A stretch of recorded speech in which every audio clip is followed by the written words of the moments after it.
Napakabilis ng atake mo, Masamyon, pero ang nagturo sa akin, mas mabilis pa ron. Sa halip na umatras, ngumiti si Arl at nagsimulang lumakad papalapit, dahilan upang magulat si Masamyon.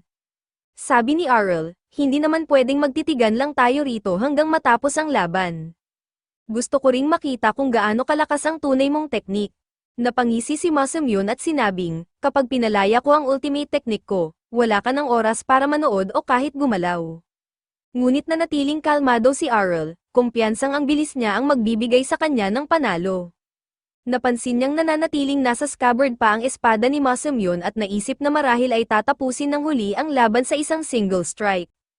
Huminto siya mismo sa harapan ng kalaban, parehong pigil hininga habang ramdam ang tensyon sa paligid.